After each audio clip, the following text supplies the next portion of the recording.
한국만은 절대 건드리지 마라. 이란 최고안보회의에서 긴급 지침이 내려졌습니다. 미국에도 대항하는 이란이 한국을 두려워한 겁니다. 발단은 중동 전장이었습니다. 이란이 도입한 중국산 방공망이 전멸한 바로 그 전장에서 한국 장비만 살아남은 겁니다. 생존율 3.7배 차이. 충격받은 혁명수비대가 한국을 파헤치기 시작했습니다. 그리고 밝혀진 사실에 이란 전체가 얼어붙었습니다. 그 충격적인 전말을 지금 공개합니다. 시작하기 전 구독과 좋아요, 그리고 대한민국 파이팅 댓글로 한국을 응원해주세요. 테헤란 북부 지하 3층 벙커 회의실이 얼어붙었습니다. 이란 최고국가안보회의 긴급 소집, 혁명수비대 사령관부터 정보국장, 외무차관까지 이란의 핵심 권력자 12명이 한자리에 모였습니다. 콘크리트 벽 사이로 환기구가 낮게 웅웅거리는 소리만 울릴 뿐 서류 넘기는 소리조차 들리지 않았죠. 무거운 철제문이 닫히고 의장석에 앉은 안보회의 서기가 천천히 입을 열었습니다. 오늘 안 거는 하나입니다. 서기가 리모컨을 누르자 벽면 스크린에 한 줄짜리 문장이 떠올랐습니다. 대한민국 군사력 재평가 및 대응 방침. 저는 그 문장을 보고 속으로 코웃음을 쳤습니다. 한국이라고요? 미국도 아니고 이스라엘도 아닌 한국 때문에 최고안보회의가 긴급 소집된 겁니까? 제 오른쪽에 앉은 혁명수비대 여단장도 미간을 찌푸리며 옆 사람에게 뭔가를 속삭였습니다. 그 표정만 봐도 저와 같은 생각이라는 걸 알 수 있었죠. 하지만 회의실 분위기는 전혀 웃을 수 있는 상황이 아니었습니다. 맨 앞줄에 앉은 정보국장의 얼굴이 돌처럼 굳어 있었고 서기의 목소리에는 평소 브리핑에서는 느껴본 적 없는 긴장감이 실려 있었습니다. 서기가 말을 이었습니다. 결론부터 말씀드리겠습니다. 오늘부로 내부 작전 지침의 한 가지 항목을 추가합니다. 스크린이 한번 깜빡이더니 붉은 글씨가 떠올랐습니다. 한국은 절대 건드리지 마라. 회의실에 침묵이 내려앉았습니다. 환기구 소리가 갑자기 2배로 커진 것 같았습니다. 저는 눈을 2번 깜빡였습니다. 글자를 다시 읽었습니다. 한국은 절대 건드리지 마라. 미국의 정면으로 맞서는 이란이, 이스라엘과 수십 년째 으르렁거리는 이란이 한국을 건드리지 말라고요? 누군가가 물컵을 드는 소리가 유리잔 부딪히는 소리와 함께 회의실에 울렸습니다. 그 작은 소리마저 또렷하게 들릴 만큼 방 안이 고요했습니다. 저를 소개하겠습니다. 다리우시 하셰미. 이란 혁명수비대에서 28년을 복무한 군사 고문입니다. 정보분석국에서 중동 전장 데이터를 분석하는 것이 제 일이었고, 퇴역 후에는 민간 군사 고문으로 활동하고 있었습니다. 시리아, 이라크, 예멘, 레바논, 중동의 거의 모든 분쟁 지역을 직접 밟아봤고 미국과 이스라엘의 군사 전략을 28년간 파헤쳐 온 사람입니다. 그런 제가 단언하건대 3년 전만 해도 저는 한국이라는 단어를 들으면 떠오르는 것이 딱 3가지였습니다. 삼성텔레비전, 현대자동차, 그리고 K-팝. 그게 전부였습니다. 군사적으로 한국은 제 분석 테이블에 올라올 자격조차 없는 나라였습니다. 미국이 만들어준 틀 안에서 미국이 시키는 대로 움직이는 꼭두각시 군대. 전시작전 통제권조차 자기네 손에 쥐고 있지 못한 나라. 주한미군 3만 명이 빠지면 일주일도 버틸 수 없는 나라. 무기라고 만드는 것들도 결국 미국 기술을 조립한 짝퉁에 불과하다. 원천 기술은 없다. 실전 경험도 없다. 그것이 제가 28년 동안 유지해 온 판단이었고 한 번도 의심해 본 적 없는 상식이었습니다. 그런데 지금 이란의 최고 권력자들이 모인 이 벙커 회의실에서 그 나라를 건드리지 말라는 지침이 내려지고 있었습니다. 서기가 브리핑 자료를 넘겼습니다. 스크린에 숫자들이 쏟아졌습니다. 한국 방산 수출 규모 180억 달러, 한국 무기 도입국 17개국, 자주포 세계 시장 점유율 55%, 전차 계약 물량 유럽 주요국 보유량 합산 초과, 그리고 글로벌 파이어파워 군사력 순위 세계 5위. 핵무기 하나 없이요. 저는 의자 등받이에 몸을 기댔습니다. 손가락 끝이 미세하게 떨리는 것을 느꼈습니다.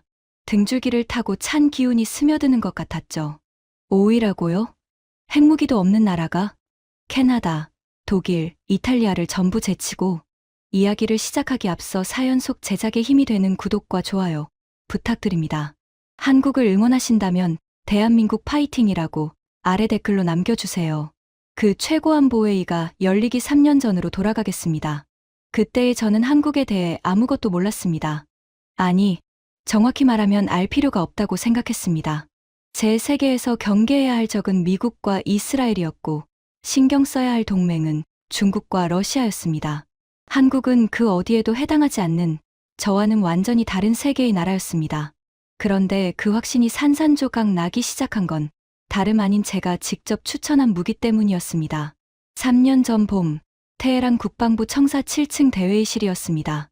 창밖으로 엘브루즈 산맥에 눈 덮인 봉우리가 희미하게 보였고 회의실 안에는 진한 홍차향이 떠돌았습니다. 이란 국방부 무기획득 심의회의. 안건은 차세대 통합 방공 시스템 도입. 서방 제재로 미국이나 유럽 무기는 꿈도 꿀 수 없는 상황에서 선택지는 사실상 두 개뿐이었습니다. 러시아 아니면 중국.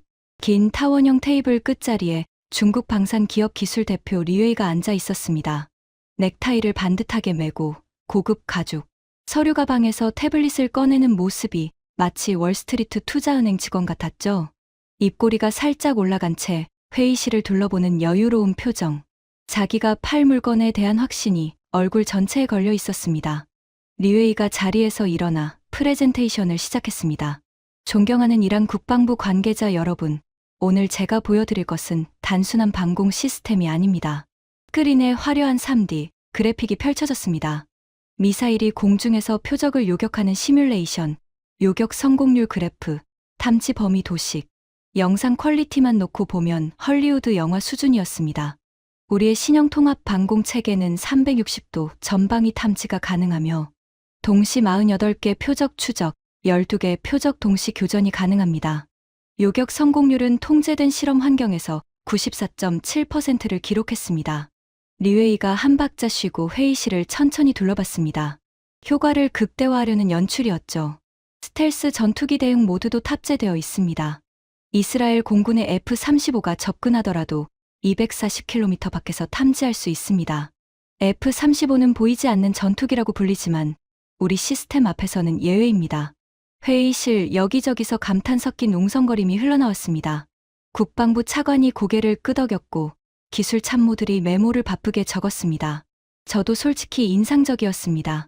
숫자만 놓고 보면 러시아제 S-300에 뒤지지 않는 스펙이었고 일부 항목에서는 오히려 앞서는 수치였으니까요. 게다가 가격은 러시아 제품의 60%밖에 되지 않았습니다. 그때 제 오른쪽 세 번째 자리에서 한 사람이 손을 들었습니다. 카셈 소령이었습니다. 혁명수비대 정보국 중동작전과 소속. 나이는 저보다 10살 아래였지만 승진이 비정상적으로 빨랐습니다. 중국 방산업계와의 인맥이 두터웠고 이번 도입건의 실질적인 내부 추진자이기도 했죠. 회의실에서 그가 입을 열면 윗선이 귀를 기울인다는 건 모두가 아는 사실이었습니다. 카셈이 의자를 뒤로 밀며 일어섰습니다. 목소리는 날카로우면서도 어딘가 연극 무대의 선배우 같은 울림이 있었습니다. 리웨이 대표, 한 가지 확인하겠습니다. 이 시스템을 실전 배치하면 이스라엘 공군의 기습 공격을 완전히 차단할 수 있다는 말입니까? 리웨이가 미소를 지으며 한 걸음 앞으로 나섰습니다. 차단이 아닙니다. 무력화입니다. 이스라엘이 공격할 엄두조차 내지 못하게 만드는 것이 이 시스템의 목적입니다. 카셈이 만족스러운 표정으로 회의실 전체를 향해 돌아섰습니다. 시선을 한 사람 한 사람에게 나눠주며 목소리를 한 단계 높였습니다. 여러분, 더 이상 고민할 것이 없습니다. 중국은 우리의 형제입니다. 서방 전체가 우리를 고립시키려 했을 때 손을 내밀어준 나라가 중국이었습니다. 이 시스템은 단순한 무기가 아닙니다. 이란과 중국의 전략적 혈맹을 상징하는 것입니다. 몇몇 참석자들이 박수를 쳤습니다. 저도 2번 손뼉을 마주쳤습니다. 솔직히 그때까지는 카셈의 판단에 동의했으니까요. 서방 제재 속에서 중국은 거의 유일한 무기 공급선이었고 가격도 합리적이었고 정치적 부담도 없었습니다. 회의는 만장일치로 끝났습니다. 도입 규모는 총 7개 대대분, 주요 전략 거점과 우방국 지원용으로 배치될 물량이었습니다. 이란 국방 예산의 상당 부분을 쏟아부은 대규모 투자였죠. 계약서 최종 서명이 이뤄지던 날, 카셈은 복도에서 저를 불러 세웠습니다. 국방부 청사 7층 복도 끝, 늦은 오후 햇살이 비스듬히 들어와 카셈의 어깨 위에 걸쳐 있었습니다. 그의 얼굴에는 승리감이 가득했죠. 하세미 선배, 이제 이스라엘이 감히 우리 하늘을 넘보지 못할 겁니다. 저는 그의 어깨를 두드리며 대답했습니다. 그래, 카셈, 좋은 결정이었어. 그 순간을 지금도 기억합니다. 복도에 내려앉은 늦은 오후의 황금빛, 카셈의 눈이 반짝이던 것, 그리고 리웨이가 멀리 엘리베이터 앞에서 전화 통화를 하며 웃고 있던 뒷모습까지, 그리고 6개월 뒤, 카셈의 눈에서 빛이 사라지는 것을 저는 직접 목격하게 됩니다. 장비 인도는 예정보다 8개월이나 늦어졌습니다. 리웨이는 화상 통화로 생산 공정 최적화에 시간이 필요하다고 했지만, 현장 기술팀을 통해 전해 들은 이야기는 달랐습니다. 핵심 부품의 품질 검증에서 불량이 쏟아져 조립 라인을 2번이나 멈춰야 했다는 것이었습니다. 리웨이는 그 사실을 단 한 번도 공식적으로 알린 적이 없었죠. 하지만 저도, 카셈도, 국방부도 대수롭지 않게 넘겼습니다. 어떤 무기든 초기 생산에는 문제가 있는 법이니까요. 중요한 건 실전 성능이었습니다. 그리고 그 실전은 우리가 준비할 틈도 없이 찾아왔습니다. 그해 가을, 중동의 한 전선에서 대규모 공습이 시작됐습니다. 첫 교전 보고가 올라온 건 새벽 3시 17분이었습니다. 저는 테헤란의 사무실에서 실시간 전술 데이터를 모니터로 지켜보고 있었습니다. 사무실에는 저 혼자뿐이었고 책상 위에 반쯤 식은 홍차에서 김이 가느다랗게 올라오고 있었습니다. 화면에 적 항공기 표식이 하나씩 찍힐 때마다 심장이 빨라졌습니다. 하지만 걱정은 하지 않았습니다. 우리의 새 방공망이 있으니까요. 94.7%의 요격 성공률. 리웨이가 자신있게 약속했던 그 숫자를 떠올리며 홍차를 한 모금 마셨습니다. 첫 번째 요격 시도. 화면에 미사일 발사 표식이 떴습니다. 그리고 2초 뒤 실패 표시. 저는 눈을 깜빡였습니다. 한 번은 그럴 수 있습니다. 두 번째 시도. 발사. 추적. 실패. 세 번째. 실패. 네 번째. 실패. 다섯 번째. 실패. 홍차잔을 들려던 손이 멈췄습니다. 잔이 미세하게 흔들리고 있었습니다. 에어컨 바람이 갑자기 등줄기를 타고 스며들었습니다. 식은땀이 셔츠를 적시기 시작했습니다. 현장에서 긴급 음성 보고가 올라왔습니다. 스피커에서 터져나오는 목소리에 폭발음이 겹쳐졌습니다. 시스템이 반응하지 않습니다. 레이더의 표적은 잡히는데 유도가 안 됩니다. 미사일이 전부 빗나가고 있습니다. 뒤에서 사람들이 소리 지르는 것이 희미하게 들렸습니다. 저는 마이크를 잡았지만 입이 열리지 않았습니다. 수천 킬로미터 떨어진 이 사무실에서 제가 무슨 말을 해줄 수 있겠습니까? 그날 새벽, 그 기지 하나에서만 47명이 전사했습니다. 우리 편 사람 47명이요. 저는 새벽 내내 모니터 앞에 앉아 있었습니다. 동이 틀 무렵 창문 사이로 새벽빛이 스며들었지만 화면 속 붉은 표식들은 사라지지 않았습니다. 다음 날 아침, 카셈이 전화를 걸어왔습니다. 평소에 자신만만한 톤을 유지하려는 것이 역력했습니다. 그런데 그의 입에서 나온 말은 제가 예상한 것과 정반대였습니다. 장비 문제가 아닙니다, 선배. 저는 의자에서 몸을 일으켰습니다. 뭐라고? 현장 운용 인력의 숙련도가 부족한 겁니다. 제대로 된 교육도 안 받고 실전에 투입하니까 이런 결과가 나오는 거예요. 중국 기술진이 직접 와서 재교육하면 해결됩니다. 전화기를 쥔 손에 힘이 들어갔습니다. 47명이 죽었는데 현장 탓이라고요? 카셈. 요격 성공률이 36%야. 36%. 첫 실전 아닙니까? 어떤 무기든 실전 적응 기간이 필요합니다. 다음엔 다를 겁니다. 저는 더 이상 말하지 않았습니다. 전화를 끊고 한참을 멍하니 앉아 있었습니다. 분노가 아니라 두려움이었습니다. 이 무기가 다음에도 같은 결과를 낸다면 그때 죽는 사람들은 누구의 책임인가? 일주일 뒤 리웨이가 기술팀 8명을 이끌고 현장에 도착했습니다. 3일간의 정밀 점검, 소프트웨어 업데이트, 운용 요원 재교육. 리웨이는 매일 화상 보고를 올렸고 자신감 넘치는 목소리로 문제의 원인을 파악했다고 반복했습니다. 3일 뒤 리웨이가 내놓은 공식 보고서의 핵심은 이랬습니다. 시스템 자체에는 구조적 결함 없음. 현지 환경 적응 파라미터 조정 및 운용 인력 재교육 완료. 차기 실전에서 정상 성능 발휘 예상. 저는 그 보고서를 책상 위에 내려놓았습니다. 양손으로 얼굴을 감쌌습니다. 28년간 수천 건의 전투 보고서를 분석해 온 사람에게 이런 보고서를 내미는 겁니다. 시스템 결함 없음, 사람 탓. 방산업계에서 가장 오래되고 가장 비겁한 변명이었습니다. 두 번째 대규모 교전은 한 달 뒤에 벌어졌습니다. 리웨이 기술팀의 재교육까지 마친 뒤였습니다. 소프트웨어도 업데이트됐고 파라미터도 조정됐고 운용 요원들은 추가 훈련까지 받았습니다. 결과 요격 성공률 41.2%, 4%포인트. 그 모든 재교육과 업데이트가 만들어낸 차이가 겨우 4%포인트였습니다. 그리고 그 4%포인트 속에서 또 수십 명이 목숨을 잃었습니다. 세 번째 교전은 완전히 다른 지역이었습니다. 지형도, 기후도, 적의 공격 방식도 앞선 두 번과 판이하게 달랐습니다. 사막이 아닌 산악 지형이었고 공습이 아닌 순항 미사일 공격이었습니다. 결과 39.5%, 세 번의 실전, 세 곳의 전장, 세 가지 다른 환경, 전부 40% 언저리. 이건 우연이 아니었습니다. 시스템의 천장이었습니다. 실험실에서 94.7%를 찍었다는 그 시스템의 실전 한계가 40%라는 뜻이었습니다. 저는 세 번째 교전 결과를 정리한 보고서를 들고 카셈을 찾아갔습니다. 혁명수비대 정보국 건물 4층 사무실. 문 사이로 담배 연기 냄새가 새어나왔습니다. 노크를 하고 들어가니 카셈은 창가에 서서 담배를 피우고 있었습니다. 재떨이에는 꽁초가 대여섯 개 쌓여 있었죠. 카셈, 이 수치를 봐. 저는 보고서를 그의 책상 위에 내려놓았습니다. 세 번의 교전, 세 곳의 전장, 전부 요격률 40% 미만이야. 환경이 달라도 결과가 같아. 이건 운용의 문제가 아니야. 시스템의 한계라고. 카셈은 보고서를 힐끗 내려다봤습니다.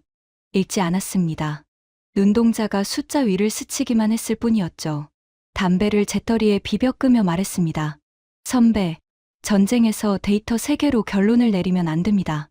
현장에는 수백 가지 변수가 있어요. 그 변수를 전부 보정해도 40% 미만이야, 카셈. 카셈이 천천히 돌아섰습니다. 눈빛이 차가워졌습니다. 평소의 연극조가 사라지고 날 것의 감정이 드러났습니다. 선배가 원하는 게 뭡니까? 우리가 중국 장비를 잘못 골랐다고 인정하라는 겁니까? 그럼 대안을 내놓으세요. 미국한테 무릎 꿇고 사정할 겁니까? 이스라엘한테 무기 팔아달라고 빌 겁니까? 러시아는 지금 자기네 전쟁에도 무기가 모자라서 난리인데 저는 입을 다물었습니다. 반박할 수가 없었습니다. 카셈의 논리가 맞아서가 아닙니다. 대안이 진짜 없었기 때문입니다. 카셈이 다시 창가로 돌아가며 등 뒤로 내던지듯 말했습니다. 그리고 한 가지 더. 한국 무기 어쩌고 하는 소문이 내부에서 도는 거 아시죠? 한국 장비가 어디서 잘 막았다느니, 성능이 어떻다느니, 그런 소문에 신경 쓰지 마세요. 카셈이 새 담배에 불을 붙이며 비웃음을 흘렸습니다. 라이터 불꽃이 그의 얼굴을 잠깐 비췄습니다. 한국이요? 삼성 TV나 잘 만드는 나라잖아. 거기 군대가 있긴 한 겁니까? 저는 카셈의 등을 바라보며 주먹을 쥐었습니다. 분노 때문이 아니었습니다. 3개월 전만 해도 저도 똑같은 말을 했을 테니까요. 분노가 아니라 불안이었습니다. 무언가가 돌이킬 수 없이 잘못되어 가고 있다는 아직 정체를 알 수 없는 불안. 사무실을 나서는데 복도 끝 당직실에서 라디오 소리가 희미하게 흘러나왔습니다. 뉴스였습니다. 중동 어딘가에서 방공 체계가 적의 순항 미사일 편대를 거의 완벽하게 요격했다는 속보. 요격률 90% 이상이라는 단어가 귓가에 꽂혔습니다. 저는 걸음을 멈췄습니다. 90% 이상이라고요? 우리는 40%도 못 막는데 같은 중동에서 누군가는 90%를 기록했다고? 어느 나라 장비인지 아나운서가 밝히지는 않았습니다. 하지만 제 안에서 무언가가 반응했습니다. 직감이라고 하기엔 너무 흐릿하고 우연이라고 넘기기엔 타이밍이 너무 정확했습니다. 그날 밤 사무실로 돌아와 데이터베이스에 접속했습니다. 스탠드 하나만 켜놓고 모니터 불빛에 의지한 채 뉴스에서 언급된 요격 사건의 세부 정보를 파기 시작했습니다. 시간, 장소, 교전 규모, 투입된 공격 자산의 종류, 그리고 방어 측이 운용한 장비 체계. 운용 장비 항목에서 손가락이 멈췄습니다. 한국. 키보드 위에 올려놓은 손이 굳은 채 움직이지 않았습니다. 모니터에서 나오는 푸른 불빛이 어두운 사무실을 차갑게 비추고 있었습니다. 복도에서 형광등 하나가 지직거리는 소리가 유난히 크게 들렸습니다. 우리 것은 40%도 못 막는데 같은 하늘 아래서 한국 장비는 90%를 막아냈다고? 그것이 우연이라고 생각하고 싶었습니다. 한 번의 데이터로 결론을 내리는 건 분석가가 빠지면 안 되는 함정이니까요. 하지만 가슴 한쪽에서 이미 무언가가 갈라지고 있었습니다. 28년 동안 한 번도 흔들리지 않았던 확신. 한국은 군사적으로 존재감 없는 나라라는 그 단단한 벽에 머리카락 한 올 두께의 균열이 생기기 시작한 겁니다. 저는 모니터를 끄지 않은 채 의자에 기대어 눈을 감았습니다. 콘크리트 천장에 습기 얼룩이 지도처럼 번져 있었습니다. 다음 날 아침, 저는 28년 경력 동안 한 번도 해본 적 없는 결정을 내렸습니다.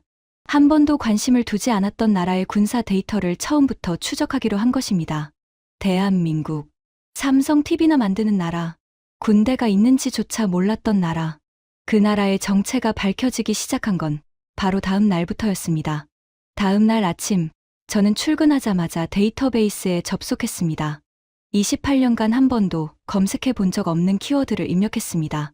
대한민국, 방산, 수출, 무기 체계. 검색 결과가 화면을 채우는데 몇 초가 걸리지 않았습니다. 그런데 그 양이 제가 예상한 것과 달랐습니다. 몇 건 나올 줄 알았는데 수백 건이 쏟아졌습니다. 계약 기록, 성능 시험 보고서, 운용 피드백, 각국의 도입 검토 자료. 이렇게나 많았단 말입니까? 하지만 저는 아직 확신하지 않았습니다. 어젯밤 발견한 그 90% 요격률이 한국 장비 덕분인지는 확실하지 않았으니까요. 교전 조건이 우리와 달랐을 수 있습니다. 공격 규모가 작았을 수 있고, 적의 미사일 성능이 낮았을 수 있습니다. 단 한 건의 데이터로 결론을 내리는 것은 제가 가장 경계하는 방식입니다. 그래서 비교를 해보기로 했습니다. 중동 전역에서 발생한 교전 데이터를 지역별, 시기별로 분류하기 시작했습니다. 작업은 이틀이 걸렸습니다. 기밀 등급이 다른 자료들을 교차 검증하고 각 교전의 조건을 표준화하는 데 시간이 필요했으니까요. 이틀 뒤 첫 번째 비교 데이터가 완성됐습니다. 저는 화면을 보는 순간 의자에서 몸이 앞으로 쏠리는 것을 느꼈습니다. 거의 동일한 교전 조건이었습니다. 비슷한 시간대, 비슷한 규모의 공격, 비슷한 지형. 그런데 결과가 완전히 달랐습니다. 한쪽은 요격에 성공했고 다른 쪽은 실패했습니다. 성공한 쪽의 요격률은 91.3%, 실패한 쪽은 38.7%였습니다. 차이는 딱 하나였습니다. 운용 장비. 요격에 성공한 쪽은 한국산 방공 체계를 운용하고 있었고 실패한 쪽은 우리가 도입한 중국산이었습니다. 저는 숫자를 3번 확인했습니다. 데이터 입력 오류가 아닌지, 교전 조건 분류에 실수가 없는지 전부 맞았습니다. 91% 대 38%. 같은 하늘, 같은 적, 같은 조건에서 2배가 넘는 차이. 하지만 저는 아직 인정하지 않았습니다. 한 건의 비교로는 부족합니다. 분석가의 기준에서 한 번은 우연이고, 2번은 경향이며, 3번이면 구조입니다. 두 번째 비교 대상을 찾았습니다. 이번에는 완전히 다른 지역이었습니다. 첫 번째와는 지형도 달랐고, 공격 방식도 달랐습니다. 공습이 아닌 드론 편대 공격이었죠. 그런데 결과의 방향은 같았습니다. 한국산 체계 운용 지역, 요격률 89.6%, 피해 경미. 중국산 체계 운용 지역, 요격률 42.1%, 피해 심각. 저는 모니터에서 눈을 떼지 못했습니다. 손바닥이 축축해지는 것을 느꼈습니다. 세 번째를 찾았습니다. 또 다른 지역, 또 다른 시간대, 또 다른 공격 유형. 이번에는 탄도 미사일이었습니다. 앞선 2건과는 완전히 다른 환경이었죠. 한국산 체계, 요격률 93.2%, 중국산 체계, 요격률 37.4%, 3번, 3개의 다른 전장, 3가지 다른 공격 유형, 전부 같은 결론이었습니다. 저는 의자 등받이에 몸을 던지듯 기대었습니다. 천장을 올려다봤습니다. 심장이 빠르게 뛰고 있었습니다. 평균을 내봤습니다.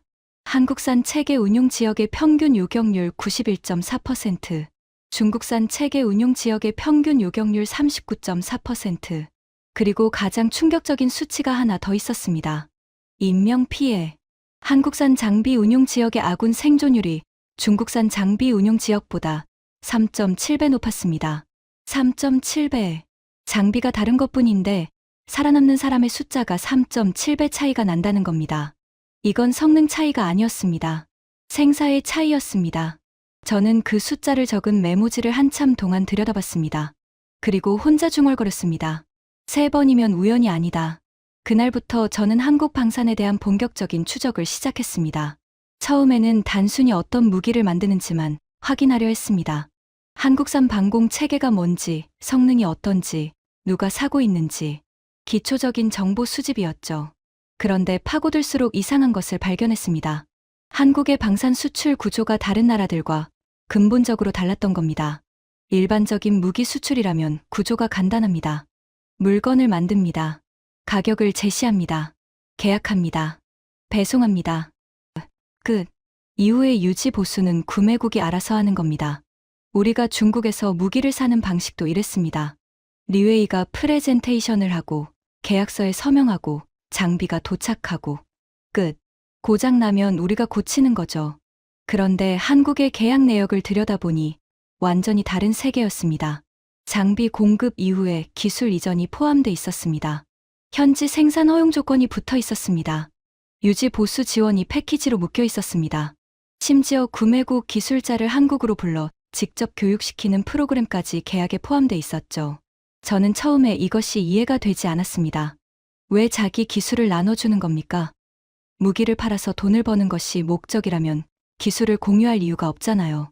오히려 비밀로 유지해야 다음에도 또 사게 만들 수 있는 거 아닙니까? 그런데 시각을 바꿔서 보니 비로소 맞아떨어지기 시작했습니다. 한국은 무기를 파는 게 아니었습니다. 방어 체계 전체를 심어주고 있었습니다. 구매국 입장에서 한번 한국 시스템을 들여놓으면 기술 교육도 받고 현지 생산 라인도 세우고 유지 보수 체계도 한국에 의존하게 됩니다. 그러면 5년 뒤, 10년 뒤에 장비를 교체할 때 어디서 삽니까? 당연히 한국에서 사는 겁니다. 시스템 전체가 한국 규격으로 돌아가고 있으니까요. 다른 나라들이 고기를 파는 동안 한국은 양식장을 지어주고 있었던 겁니다. 그리고 납기 속도. 이건 더 충격이었습니다. 유럽 방산 강국들의 데이터를 뽑아봤습니다. 독일의 경우 계약 이후 초도 납품까지 평균 4년에서 5년. 프랑스도 비슷했습니다. 복잡한 관료 체계, 까다로운 품질 기준, 숙련공 부족. 이유는 여러 가지였지만 결과는 같았습니다. 느리다는 거죠. 한국은 얼마나 걸리는가? 데이터를 확인하고 저는 잠시 모니터에서 눈을 떼야 했습니다. 주요 장비 기준으로 계약 후 수개월 내 선적이 가능한 체계를 이미 갖추고 있었습니다. 독일이 5년 걸리는 일을 한국은 수개월 만에 해낸다는 겁니다. 잘 알려진 사례가 있었습니다. 폴란드가 전차를 주문했을 때 독일에서 먼저 받은 게 아니라 한국에서 먼저 받았다는 것이었죠. 전시 상황을 가정해보면 이 차이는 더 극명해집니다. 지금 당장 전선이 위협받는 상황에서 5년을 기다릴 수 있는 나라는 없습니다. 그때 수개월 만에 공급이 가능한 공급자가 있다면 그건 선택이 아닙니다. 유일한 답입니다. 그 다음에 확인한 것은 개별 무기 체계의 시장 점유율이었습니다. K9 자주포, 전 세계 자주포 시장의 55%를 한국이 쥐고 있었습니다. 단순히 많이 팔린다는 의미가 아니었습니다. 시장의 절반 이상을 한 나라가 장악한다는 건 그것이 사실상 업계 표준이 됐다는 뜻입니다. 경쟁자들이 한국과 싸우는 게 아니라 한국을 따라잡으려고 애쓰는 구조가 된 겁니다. K2 전차는 더했습니다. 유럽 주요국들이 보유한 전차 수를 전부 합산한 것보다 더 많은 물량이 이미 계약되거나 운용 중이었습니다. 전차라는 것은 국가 방어의 핵심 전력입니다. 쉽게 구할 수 없고 쉽게 바꿀 수도 없는 장비죠. 그런데 그 핵심 전력의 공급 중심에 한국이 자리 잡고 있었습니다. 저는 화면을 닫고 잠시 눈을 감았습니다. 이건 점유율이 아니다. 이건 장악이다. 그리고 한 가지를 더 깨달았습니다. 이 모든 것이 따로 놀고 있는 게 아니라는 것을요. 빠른 납기, 기술 이전, 현지 생산 허용, 유지 보수 패키지, 그리고 압도적인 시장 점유율. 이것들이 전부 하나의 시스템으로 연결돼 있었습니다. 한국은 무기를 파는 나라가 아니었습니다. 전쟁 인프라를 수출하는 나라였습니다. 구매국의 방어 체계 깊숙이 뿌리를 내리고 그 뿌리를 통해 장기적인 관계를 만들어내는 구조. 한 번 들어가면 빠져나올 수 없는 구조. 저는 혼잣말처럼 중얼거렸습니다. 이건 무기 장사가 아니야. 이건 생태계야. 그 말을 내뱉는 순간 등줄기가 서늘해지는 것을 느꼈습니다.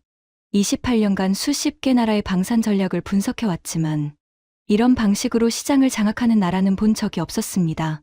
미국은 기술로 압도합니다. 러시아는 물량으로 밀어붙입니다. 중국은 가격으로 뚫고 들어갑니다.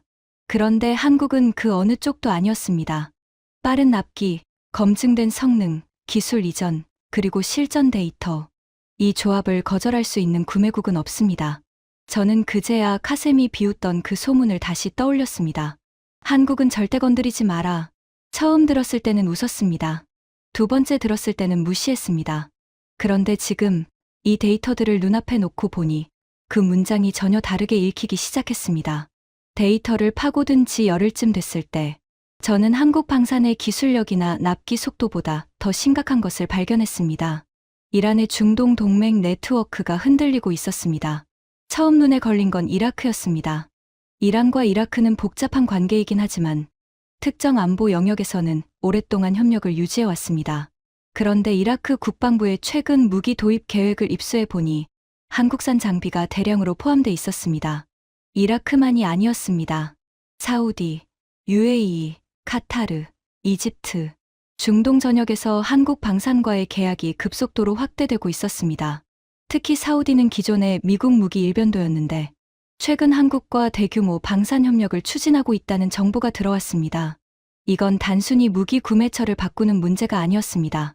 앞서 확인했듯이 한국의 방식은 무기만 파는 게 아닙니다. 방어 체계 전체를 심어줍니다. 기술 이전을 하고 현지 생산을 돕고 유지 보수를 묶어줍니다. 그 말은 이 나라들의 방어 체계 핵심에 한국 기술이 뿌리를 내린다는 뜻입니다. 그리고 방어 체계를 공유한다는 것은 어떤 의미에서는 동맹을 공유하는 것과 같습니다. 저는 이 데이터를 정리하면서 손이 떨렸습니다.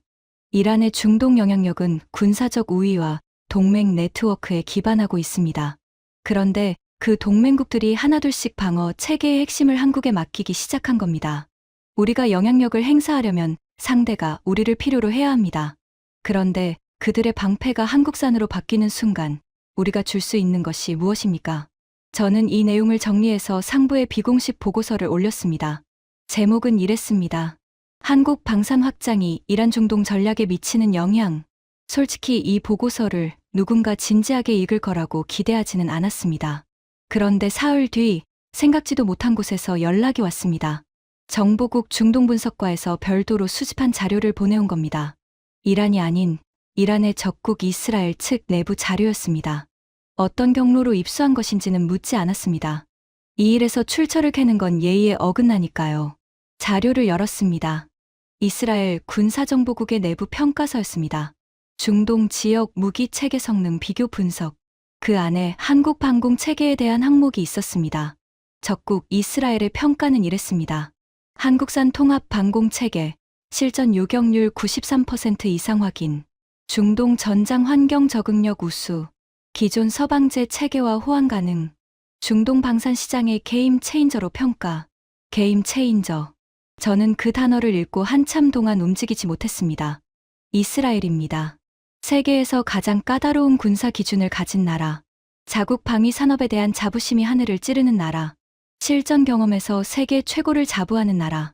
그 이스라엘이 한국 무기 체계를 게임 체인저라고 평가한 겁니다. 적국인 이스라엘이 인정했습니다. 우리의 동맹국들이 선택하고 있었습니다. 그리고 실전 데이터가 전부 같은 방향을 가리키고 있었습니다. 저는 그 순간 이 문제가 단순히 무기 성능의 차이가 아니라는 것을 깨달았습니다. 중동의 판이 바뀌고 있었습니다. 그리고 그 변화의 중심에 한국이 있었습니다. 카셈에게 이 이스라엘 자료를 보여줘야 하나 잠시 고민했습니다. 결국 보여주기로 했습니다. 아무리 고집이 세도 적국의 평가까지 무시할 수는 없을 거라고 생각했으니까요. 카셈의 사무실을 다시 찾아갔습니다. 이번에도 담배 냄새가 문 밖까지 나왔습니다. 카셈, 이것 좀 봐. 저는 이스라엘 평가서를 그의 책상 위에 올려놓았습니다. 이스라엘이 한국 방공 체계를 게임 체인저로 평가했어. 요격률 93% 이상. 이건 우리 정보국이 입수한 자료야. 카셈이 서류를 집어들었습니다. 이번에는 읽었습니다. 눈동자가 줄을 따라 움직이는 것이 보였습니다. 읽는 속도가 점점 느려졌습니다. 서류를 내려놓은 카셈의 표정은 처음 보는 것이었습니다. 평소의 자신감도, 비웃음도, 차가운 날카로움도 없었습니다. 뭐라고 해야 할까요? 당혹감이었습니다. 하지만 카셈은 카셈이었습니다. 5초쯤 침묵한 뒤 그가 입을 열었습니다. 이스라엘 정보 공작이야. 저는 그 말을 듣고 한숨을 삼켰습니다. 뭐, 이스라엘이 우리를 속이려는 거야. 한국 무기가 대단하다고 부풀려서 우리가 중국 무기에 대한 신뢰를 잃게 만들려는 거지. 고전적인 정보전 수법이야, 선배. 저는 카셈을 바라봤습니다. 이 사람이 진심으로 그렇게 믿는 건지, 아니면 인정하기가 두려워서 버티는 건지, 솔직히 구분이 되지 않았습니다. 카셈, 실전 데이터 3건이 있어. 전부 같은 결과야. 이스라엘 평가서도 같은 방향이야. 우리 동맹국들도 한국으로 가고 있어. 이걸 전부 정보 공작이라고 할 건가? 카셈이 새 담배를 물었습니다. 라이터를 켜는 손이 미세하게 떨리는 것을 저는 놓치지 않았습니다. 선배, 이건 정보전이야. 그리고 우리가 거기에 놀아나면 안 돼. 저는 더 이상 말하지 않았습니다. 서류를 집어들고 사무실을 나왔습니다. 복도를 걸으면서 생각했습니다. 카셈은 인정하지 않을 겁니다. 적어도 스스로는요. 자기가 밀어붙인 중국 무기가 잘못된 선택이었다는 것을. 자기 손으로 추천한 시스템 때문에 수백 명이 죽었을 수 있다는 것을. 그리고 자기가 비웃던 나라가 실은 판을 바꾸고 있었다는 것을 인정하는 순간. 카셈의 28년 커리어가 무너지니까요. 하지만 전장은 자존심을 기다려주지 않습니다. 데이터는 계속 쌓이고 있었고 중동의 지형은 이미 바뀌기 시작했습니다. 한국 방산에 대한 조사를 시작한 지 한 달쯤 됐을 때 완전히 다른 방향에서 충격적인 정보가 들어왔습니다. 방산 데이터가 아니었습니다. 원자재 공급망 정보였습니다. 중국이 핵심 전략 광물의 수출 통제를 대폭 강화했다는 내용이었습니다. 여러 광물이 해당됐지만 그중 하나가 제 눈을 사로잡았습니다. 안티모니. 솔직히 처음에는 그 이름이 낯설었습니다. 군사 분석가로 28년을 일했지만 원자재 시장까지 깊이 들여다볼 일은 드물었으니까요. 하지만 자료를 읽어 내려가면서 이 광물이 얼마나 결정적인 존재인지가 분명해졌습니다. 군용 탄약의 경화제, 야간 투시경의 핵심 부품, 미사일 추진체 소재, 난형 코팅제. 이 광물이 없으면 현대전에서 필요한 거의 모든 것을 만들 수 없습니다. 그리고 전 세계 안티모니의 약 절반을 중국이 생산하고 있었습니다. 중국이 수출을 틀어막으면 나머지 세계는 대체할 곳이 거의 없습니다. 여기까지는 이란 입장에서 나쁘지 않은 소식이었습니다. 중국은 우리 편이니까요. 중국의 자원 통제가 강화되면 서방이 곤란해지고 서방이 곤란해지면 우리에게 유리합니다. 적어도 저는 그렇게 생각했습니다. 그런데 자료를 계속 읽어 내려가다가 숨이 멎는 대목을 발견했습니다. 미국 군수 생산 라인의 상황이었습니다. 안티모니 비축량이 정상 운용 기준의 5% 이하로 떨어져 있었습니다. 패트리어트 미사일 생산에 차질이 생기기 시작했다는 보고가 있었고, 현재 소모 속도를 기준으로 하면 수개월 안에 주요 군수 생산 라인 일부가 가동을 멈춰야 하는 상황이었습니다. 세계 최강의 군사 대국 미국이 광물 하나 때문에 미사일을 못 만들게 될 수도 있다는 겁니다. 저는 그 수치를 보고 잠시 의자에서 일어났습니다. 사무실을 두어 바퀴 돌았습니다. 머릿속을 정리해야 했습니다. 그리고 다음 페이지를 넘겼을 때 한국이라는 이름이 다시 튀어나왔습니다. 미국이 이 위기를 타개하기 위해 협력 파트너를 찾고 있었습니다. 중국 외에 안티모니를 고순도로 정제할 수 있는 기술을 가진 나라는 극히 제한적이었습니다. 부산물 재활용 기술까지 포함하면 전 세계에서 그 공정을 완결할 수 있는 곳은 손에 꼽았습니다. 그리고 그 손에 꼽히는 곳 중 하나가 한국이었습니다. 고려아연. 한국의 비철금속 정제 기업이었습니다. 미국이 이 기업과의 기술 협력 및 공급 체계 구축을 공식 추진하고 있다는 내용이 자료에 포함돼 있었습니다. 저는 그 대목을 2번, 3번 읽었습니다. 미국이요? 세계 최강의 군사 대국이 한국 기업의 도움을 요청하고 있다고요? 이건 단순한 무기 거래의 차원이 완전히 다른 이야기였습니다. 미사일을 잘 만드는 것과 미사일을 만들 수 있게 해주는 것은 전혀 다른 의미입니다. 한국은 후자였습니다. 무기 자체가 아니라 무기를 만드는 근본 재료의 공급 사슬에 한국이 걸려 있는 겁니다. 미국이 한국 없이는 미사일을 못 만든다. 그 문장이 머릿속에서 맴돌았습니다. 이건 군사력의 문제가 아니었습니다. 공급망의 문제였습니다. 그리고 공급망에는 자존심도, 이념도, 동맹도 없습니다. 연결이 끊기면 생산이 멈추는 것. 그것뿐입니다. 저는 이 정보를 종합해서 하나의 그림을 그려봤습니다. 한국은 세계 17개국에 무기를 공급하고 있습니다. 자주포 세계 시장의 55%를 쥐고 있습니다. 전차 계약량이 유럽 합산을 넘습니다. 납기 속도는 경쟁국의 몇 분의 1입니다. 거기에 미국의 군수 생산에 필수적인 핵심 광물의 정제 기술까지 보유하고 있습니다. 이 모든 것을 한 문장으로 요약하면 이랬습니다. 한국을 건드리면 한국 하나를 적으로 만드는 게 아닙니다. 한국 무기를 쓰는 17개국을 동시에 적으로 만드는 겁니다. 그리고 한국 공급망에 의존하는 미국까지 자극하는 겁니다. 저는 그 깨달음이 정리되는 순간 등줄기가 서늘해지는 것을 느꼈습니다. 이란에서 돌던 그 소문이 다시 떠올랐습니다. 한국은 절대 건드리지 마라. 그건 두려움에서 나온 말이 아니었습니다. 냉정한 계산에서 나온 생존 매뉴얼이었습니다. 저는 이 분석을 카셈에게 가져갔습니다. 이번이 마지막이라는 생각으로요. 카셈의 사무실 문을 열었을 때 그는 전화 통화 중이었습니다. 저를 보더니 손짓으로 앉으라고 했습니다. 통화가 끝나고 카셈이 물었습니다.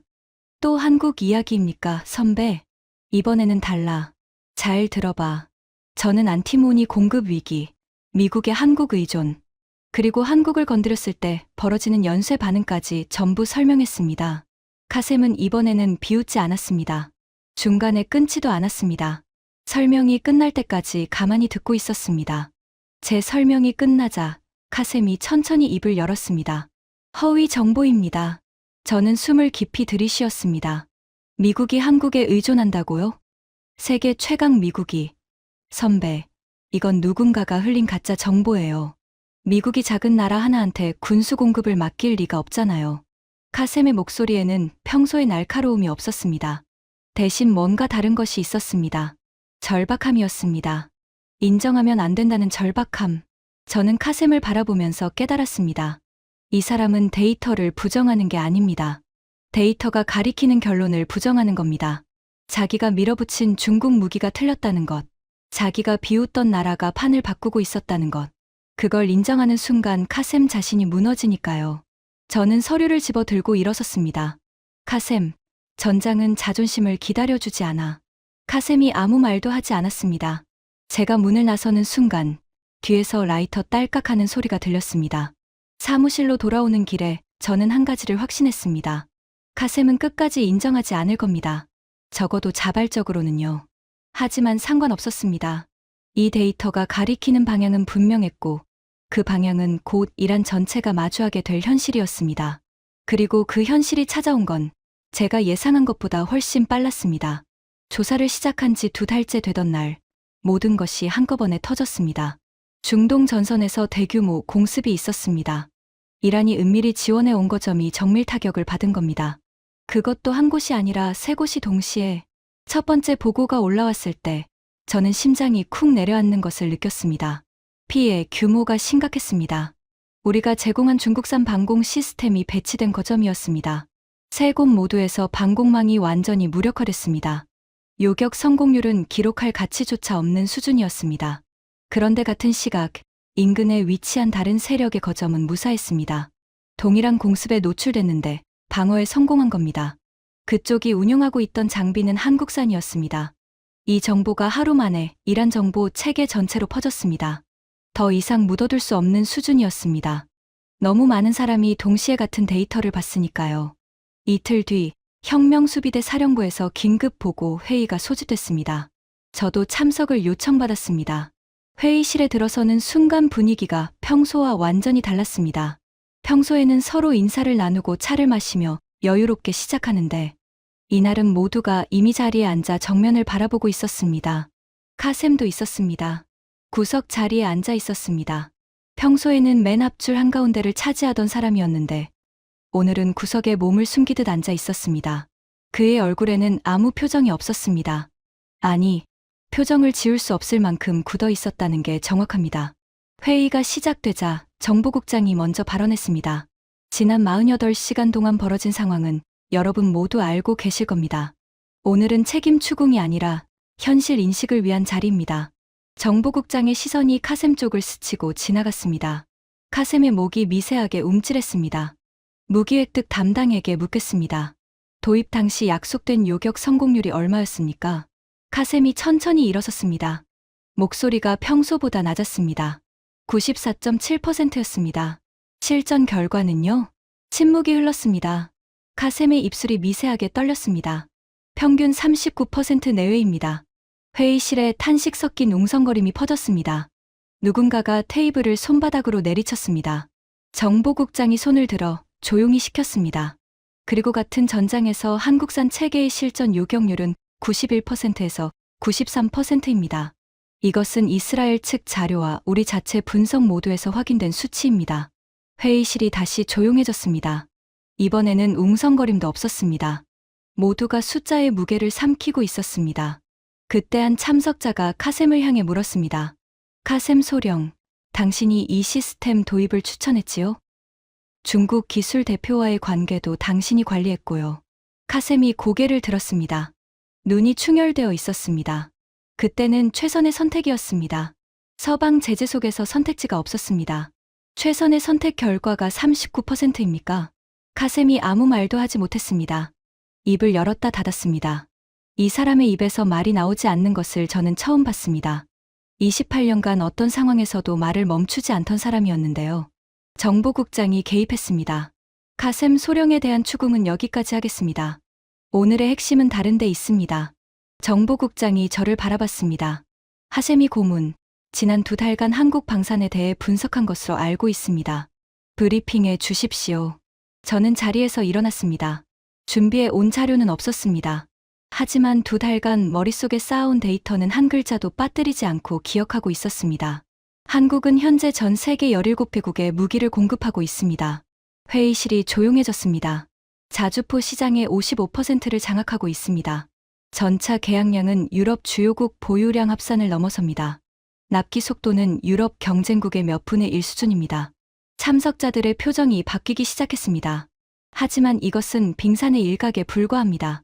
한국은 무기를 파는 것이 아닙니다. 방어 체계 전체를 이식합니다. 기술 이전, 현지 생산, 유지 보수를 하나로 묶어서 구매국의 방어 시스템 핵심에 뿌리를 내립니다. 한 번 들어가면 빠져나올 수 없는 구조입니다. 정보국장이 고개를 끄덕였습니다. 더 있습니다. 미국의 군수 생산에 필수적인 핵심 광물 안티모니의 정제 기술을 한국 기업이 보유하고 있습니다. 현재 미국 내 비축량은 정상의 5% 이하입니다. 미국이 한국의 공식 기술 협력을 요청한 상태입니다. 회의실에 탄식이 터져 나왔습니다. 결론을 말씀드리겠습니다. 저는 한 박자 쉬었습니다. 한국을 건드리면 한국 하나를 적으로 만드는 것이 아닙니다. 한국 무기를 운용하는 17개국을 동시에 적으로 돌리는 것이고 한국 공급망에 의존하는 미국까지 자극하는 것입니다. 한국은 전쟁을 수행하는 나라가 아닙니다. 전쟁을 설계하는 나라입니다. 회의실이 완전히 고요해졌습니다. 숨소리조차 들리지 않았습니다. 정보국장이 천천히 고개를 끄덕였습니다. 알겠습니다. 이 분석은 최고안보회의에 직접 보고하겠습니다. 회의가 끝난 뒤 저는 복도에서 카셈과 마주쳤습니다. 카셈은 고개를 숙인 채 걷고 있었습니다. 저와 눈이 마주치자 잠깐 멈칫했습니다. 아무 말도 없었습니다. 카셈이 먼저 시선을 돌리고 지나갔습니다. 그의 뒷모습이 복도 끝으로 사라지는 것을 지켜보면서 저는 이상하게도 분노가 아니라 측은함을 느꼈습니다. 카셈은 틀렸습니다. 하지만 처음부터 틀린 건 아니었습니다. 대안이 없는 상황에서 유일한 선택지를 골랐고 그 선택이 잘못됐다는 것을 인정할 수 없었던 겁니다. 하지만 전장은 자존심을 기다려주지 않습니다. 데이터는 감정이 없습니다. 숫자는 거짓말을 하지 않습니다. 그리고 2주 뒤 제가 이야기의 첫머리에서 말씀드린 그 자리가 열렸습니다. 이란 최고국가안보회의 지하 3층 벙커 회의실 12명의 핵심 권력자 그리고 스크린에 뜬 붉은 글씨 한국은 절대 건드리지 마라. 최고안보회의가 끝난 뒤 저는 회의실에서 마지막으로 나왔습니다. 참석자들이 하나둘 빠져나가는 동안 저는 자리에 앉아 꺼진 스크린을 바라보고 있었습니다. 조금 전까지 붉은 글씨로 떠있던 그 문장이 아직 잔상처럼 남아 있었습니다. 한국은 절대 건드리지 마라. 그 8글자가 이란 최고 의사결정 기구의 공식 지침이 된 겁니다. 서기가 마지막으로 문을 잡으며 저를 불렀습니다. 하셈이 고문, 오늘 브리핑 잘 들었습니다. 한 가지 궁금한 게 있습니다. 저는 고개를 들었습니다. 어떻게 그 나라가 이렇게 된 겁니까? 가전제품이나 만들던 나라가 어떻게 세계 방산 시장을 이 지경으로 만든 겁니까? 저는 잠시 생각했습니다. 그리고 솔직하게 대답했습니다. 저도 그게 가장 이해가 안 됐습니다. 그래서 조사했습니다. 서기가 문을 잡은 채 기다렸습니다. 한국이라는 나라를 분석하면서 가장 놀라운 건 지금이 아니었습니다. 과거였습니다. 저는 한국 방산 데이터를 추적하다가 어느 순간 방향을 바꿨습니다. 현재가 아니라 과거로. 지금의 숫자들이 어디에서 시작된 것인지를 이해하지 못하면 앞으로 이 나라가 어디로 갈지도 예측할 수 없다고 생각했기 때문입니다. 그리고 과거 데이터를 열어본 순간 저는 모니터 앞에서 한참을 움직이지 못했습니다. 수십 년 전 한국의 상황이었습니다. 군사력, 경제 규모, 기술 수준, 방산 수출. 전부 지금과는 비교가 되지 않을 정도로 낮았습니다. 낮다는 표현조차 부족했습니다. 어떤 항목들은 아예 수치가 존재하지 않았습니다. 자체 무기 생산 능력은 사실상 제로에 가까웠고 1인당 소득은 중동 빈국보다도 못한 수준이었습니다. 이게 같은 나라라고? 지금 세계 5위 군사 대국이 이 나라와 같은 나라란 말입니까? 더 깊이 파고들었습니다. 그리고 한 가지 기록을 발견했습니다. 수십 년 전 한국인 노동자들이 대규모로 중동 건설 현장에 투입됐다는 기록이었습니다. 기술도 없었고 자본도 없었습니다. 그런데 한 가지가 있었습니다. 사람이었습니다. 폭염 속에서 말도 통하지 않는 낯선 땅에서 밤에도 불을 켜놓고 일했다는 기록이 남아 있었습니다. 당시 현장 평가 기록 중에 이런 표현이 있었습니다. 마감을 넘기지 않는다. 한번 시작하면 멈추지 않는다. 저는 그 문장을 읽는 순간 묘한 감각을 느꼈습니다. 어디선가 본 것 같은 느낌. 그리고 곧 떠올랐습니다.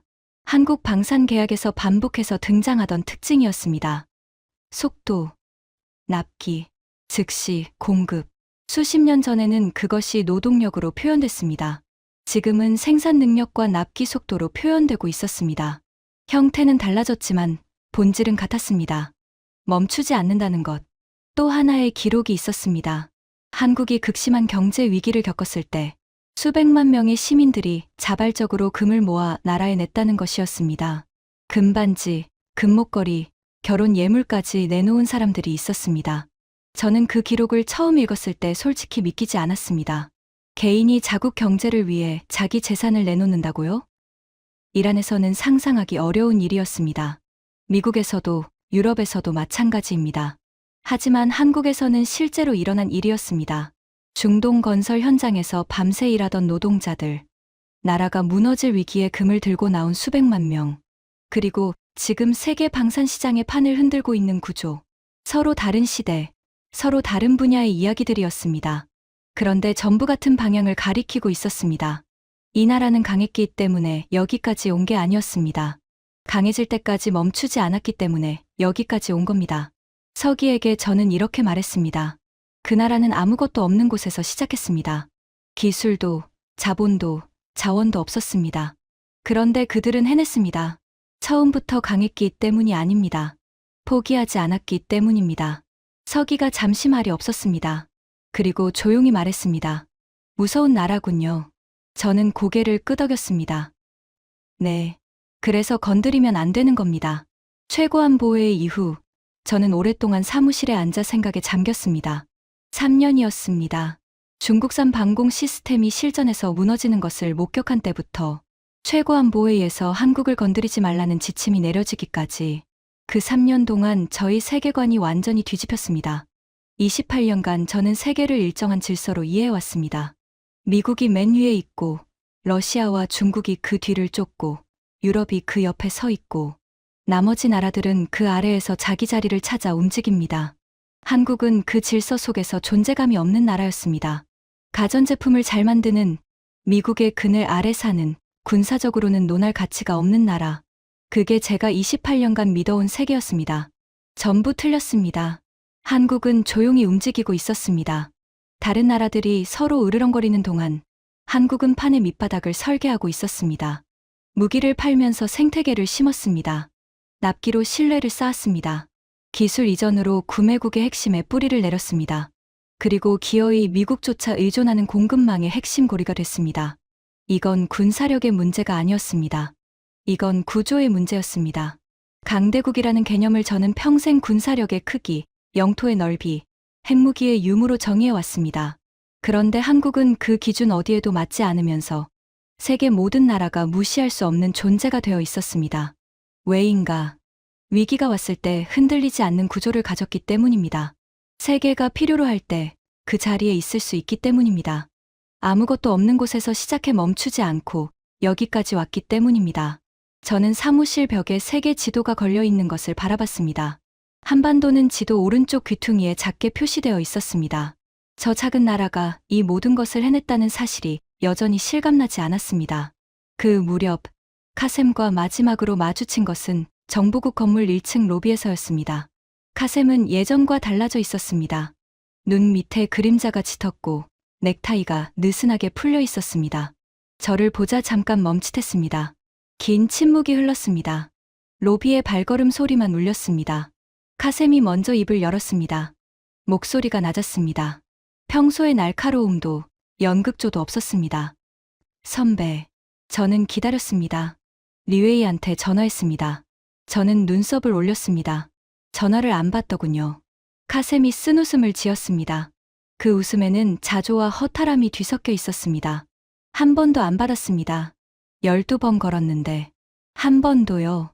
저는 아무 말도 하지 않았습니다. 리웨이 94.7%를 약속하며 자신만만하게 웃던 사람. 운용 미숙 한마디로 모든 책임을 현장에 떠넘기던 사람. 그리고 상황이 돌이킬 수 없게 되자 전화를 끄는 사람. 물건을 팔고 돈을 챙기고 사라진 겁니다. 실전에서 무너진 장비 앞에서 죽어간 47명. 그리고 그 이후로도 계속 쌓여간 피해는 이외의 관심사가 아니었던 거죠. 카셈이 조용히 말했습니다. 선배 말이 맞... 저는 그 말을 듣고 이상하게도 승리감 같은 것은 느끼지 못했습니다. 대신 가슴 한구석이 무거워졌습니다.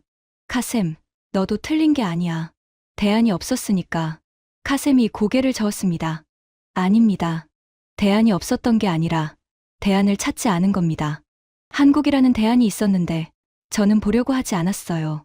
삼성 TV나 만드는 나라라고 비웃으면서 카셈의 목소리가 갈라졌습니다. 47명이 죽었습니다. 그 이후로도 더 죽었습니다. 그 사람들이 한국 장비 아래에 있었다면 살아 있었을 겁니다. 로비에 다시 침묵이 내려앉았습니다. 멀리서 경비원이 순찰을 도는 발자국 소리가 들렸습니다. 저는 카셈의 어깨에 손을 올렸습니다.